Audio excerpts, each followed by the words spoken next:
Hi friends, మీరు ఎలా ఉన్నారు? మీరంతా బాగుండాలని కోరుకుంటూ ఎప్పట్లాగే ఒకసారి కొత్త రియల్ హర్రర్ స్టోరీని మీ ముందుకు తీసుకొచ్చాను. మనం కథలోకి వెళ్ళే ముందు నాదొక చిన్న రిక్వెస్ట్. మీరు మా ఛానల్ని సబ్స్క్రైబ్ చేసుకోకపోతే చేసుకోండి, మరియు ఈ వీడియోని లైక్ చేయండి. మీ అందరి సపోర్ట్ మాకు ఎంతో అవసరం. మీరు లైక్ చేస్తే మీలాగా ఇంకో 10 మందికి మా వీడియోస్ రీచ్ అవుతాయి. ఇక లేట్ చేయకుండా మనం మన దెయ్యాల ప్రపంచంలోకి వెళ్దాం. నా పేరు ప్రతాప్. సరిగ్గా 10 ఏళ్ల క్రితం నాకు జరిగిన ఒక అసాధారణ అనుభవం గురించి మీకు చెప్పబోతున్నాను. నేను, నా ఫ్రెండ్ రాజా ఇద్దరం బెంగళూరులో ఒక సాఫ్ట్వేర్ కంపెనీలో పనిచేస్తూ ఉండేవాళ్ళం. రాజా తరచూ తన గ్రామం గురించి చెప్పేవాడు. అతని ఊరు అందమైన అడవుల మధ్య ఉండేదని, ముఖ్యంగా వర్షాకాలంలో మరింత అందంగా ఉంటుందని చెప్పేవాడు.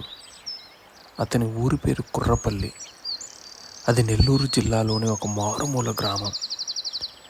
అయితే అతనితో ఎన్నోసార్లు వెళ్ళాలని అనుకున్నా ఎప్పుడూ కుదరలేదు. ఒకరోజు రాజా తన అన్నయ్య పెళ్లి గురించి చెప్పాడు. పెళ్లి కోసమని నన్ను ఇన్వైట్ చేశాడు. నేను ఊరికి వెళ్ళాలని నిర్ణయించుకున్నాను. ఇది ఒక సాధారణ పర్యటనగా అనిపించినా నా జీవితంలో మర్చిపోలేని సంఘటనలు ఆ ఊరిలో జరుగుతాయని నేను ఊహించలేదు. నేను వెళ్ళే రోజు రాజాకి కాల్ చేశాను. అతను తన ఊరికి ఎలా రావాలో గైడ్ చేశాడు. ఏదైనా డౌట్ ఉంటే గూగుల్ మ్యాప్స్ను ఉపయోగించమని చెప్పాడు. మ్యాప్స్ లింక్ను వాట్సాప్లో షేర్ చేశాడు. ఆఫీస్ పని త్వరగా ముగించుకుని సరిగ్గా సాయంకాలం 4 గంటలకి బెంగళూరులో నుండి నా కారులో బయలుదేరాను. అది శుక్రవారం కావడంతో ట్రాఫిక్ ఎక్కువగా ఉంది. సిటీ దాటడానికి 1 గంట పట్టింది. సిటీ దాటి ఒక 200 కిలోమీటర్స్ వెళ్ళాను. సరిగ్గా సమయం 10 అవుతుంది. బాగా ఆకలిగా ఉందని ఒక హోటల్ దగ్గర ఆగాను. అక్కడ నా డిన్నర్ కంప్లీట్ చేసుకుని మళ్ళీ కారులో బయలుదేరాను. ఇంకో 200 కిలోమీటర్స్ ప్రయాణం చేశాను. గూగుల్ మ్యాప్స్ 2 డిఫరెంట్ రూట్స్ను చూపిస్తుంది. ఒకసారి కన్ఫర్మ్ చేసుకుందామని కారు ఒక జంక్షన్ దగ్గర ఆపాను. ఆ సమయానికి రాత్రి 12 అయ్యింది. అక్కడ ఒక మెడికల్ షాప్ మాత్రమే ఓపెన్లో ఉంది. కారు దిగిపోయి ఆ షాప్ దగ్గరికి వెళ్ళి కుర్రపల్లికి ఎలా వెళ్ళాలి అని అడిగాను. అతను నన్ను ఆశ్చర్యంగా చూస్తూ, ఈ సమయంలో ఒంటరిగా వెళ్తున్నావా? జాగ్రత్తగా వెళ్ళు. ఇక్కడి నుంచి ఎడమ వైపుకి వెళ్తే దట్టమైన అడవి ఉంటుంది. ఆ అడవిలో దాదాపు 10 కిలోమీటర్లు ప్రయాణం చేసిన తర్వాత నీకు రైట్ సైడ్లోనే ఉంటుంది ఆ విలేజ్ అని చెప్పాడు. ఆ వ్యక్తి చెప్పిన మాటలను అనుసరించి మెల్లగా నేను కారు డ్రైవ్ చేసుకుంటూ ఆ దట్టమైన అడవిలోకి ప్రయాణించాను. ఆ రోజు అమావాస్య కావడంతో అడవి అంతా కటిక చీకటిగా మారింది. ఆ కటిక చీకటిలో కారులో ఇళయరాజా పాటలు వింటూ సంతోషంగా వెళ్తున్నాను. అలా అడవి మధ్యలో వచ్చేసరికి ఒక్కసారిగా కారు హెడ్లైట్లో వెలుతురు తగ్గిపోయింది. నేను వెళ్తున్న దారి నాకు అస్సలు కనిపించడం లేదు. మెల్లమెల్లగా కారు హెడ్లైట్లో వెలుతురు తగ్గి ఒక్కసారిగా కారు ఆగిపోయింది. కారుని మళ్ళీ స్టార్ట్ చేశాను, కానీ ఎంత ప్రయత్నించినా కారు స్టార్ట్ అవ్వలేదు. ఏమైంది అని కారు దిగి చూశాను. కారు దిగి వెంటనే ఒక్కసారిగా కారు డోర్స్ క్లోజ్ అయ్యాయి. కారు డోర్ ఎంత ఓపెన్ చేసినా మళ్ళీ తెరుచుకోలేదు. కార్ డోర్ ఓపెన్ కాకపోవడంతో నాకు ఒక్కసారిగా గుండె దడ పెరిగింది. భయంతో గొంతులో దడ ఆరిపోతుంది. చుట్టుపక్కల ఎవ్వరూ లేరు. దూరం నుంచి అడవి జంతువుల అరుపులు వినిపిస్తున్నాయి. ఆ సమయంలో నా వెనక ఎవరో నిలబడి ఉన్నట్లుగా నాకు అనిపించింది.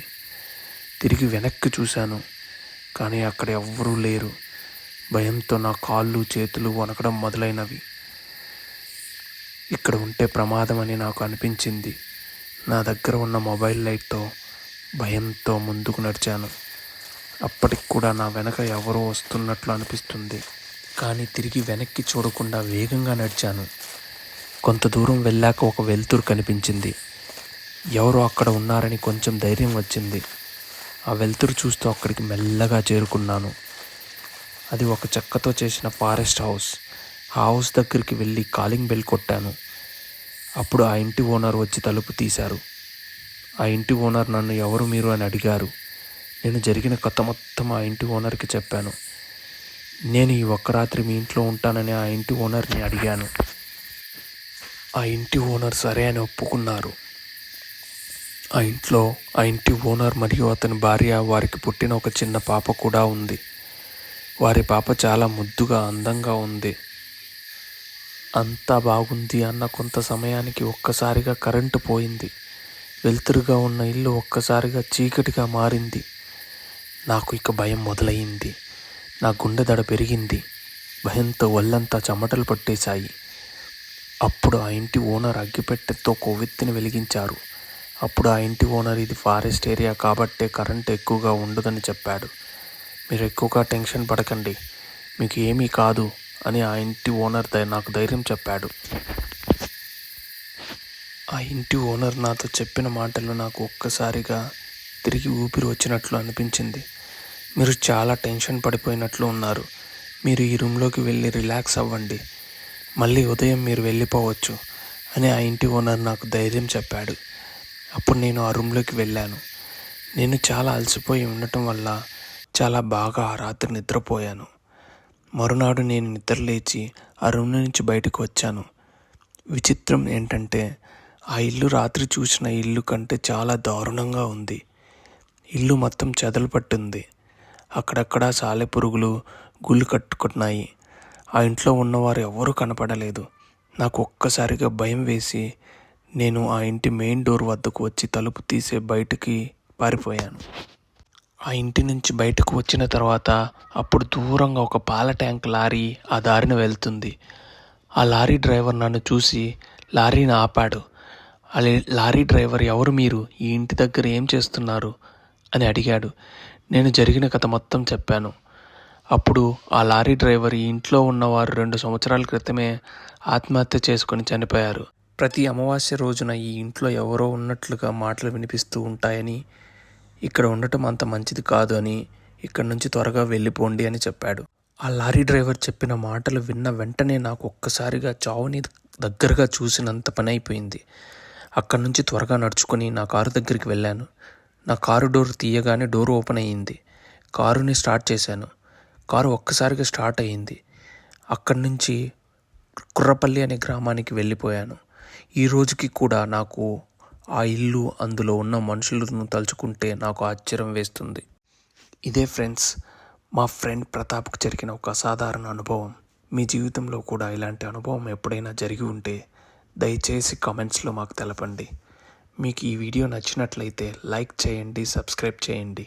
మీ జీవితంలో జరిగిన ఆసక్తికరమైన అనుభవాలను కింద కనిపిస్తున్న మెయిల్ ఐడికి పంపండి.